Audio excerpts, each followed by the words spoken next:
త్యాగాల పండుగ అని కూడా ఈద్ ఉల్ అదా బక్రీద్ ను ప్రపంచవ్యాప్తంగా జరుపుకుంటారు. అత్యంత పవిత్ర పండుగల్లో ఒకటైన ఈద్ ఉల్ అదాను ముస్లింలు ఘనంగా జరుపుకుంటారు. ఈద్ ఉల్ జుహూ, బక్రీద్, ఈద్ కుర్బాన్, బైరామి వంటి పేర్లతో ఈ పండుగను జరుపుకుంటారు.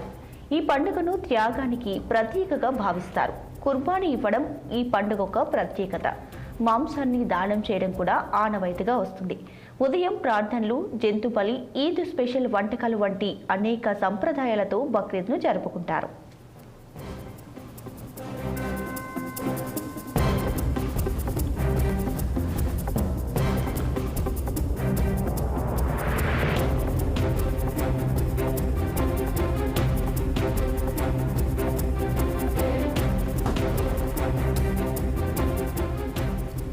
ఇక బక్రీద్ పండుగ నేపథ్యంలో 17న హైదరాబాద్లో పలు ప్రాంతాల్లో పోలీసులు ట్రాఫిక్ ఆంక్షలు విధించారు. ప్రార్థనలు నెరవేర్చే ప్రాంతాల్లో వాహనాల మళ్లింపు ఉంటుందని పోలీసులు పేర్కొన్నారు.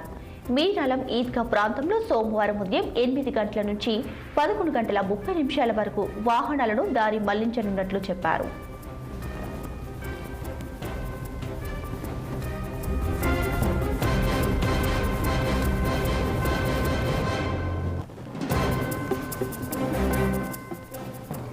పురాణపూల్, కామటిపుర, కిషన్ బాగ్ వైపు నుంచి ఈద్గా ప్రార్థనల కోసం వచ్చే వారిని మాత్రమే బహదూర్పుర క్రాస్ రోడ్ మీదుగా అనుమతిస్తామని తెలిపారు. ప్రార్థనల నిమిత్తం వచ్చే వారి వాహనాల పార్కింగ్ ను నెహ్రూ జూలాజికల్ పార్క్, అల్లాహో అక్బర్ మసీద్ ఎదుట ఏర్పాటు చేసినట్లు చెప్పారు. ఇక పాత బస్తీలో పలు మార్గాల్లో రాకపోకలను నిలిపివేస్తున్నట్లు పేర్కొన్నారు. దాదాపు 1000 మందికి పైగా పోలీసులతో బందోబస్తు ఏర్పాటు చేస్తున్నట్లు హైదరాబాద్ సిటీ పోలీసులు వివరించారు.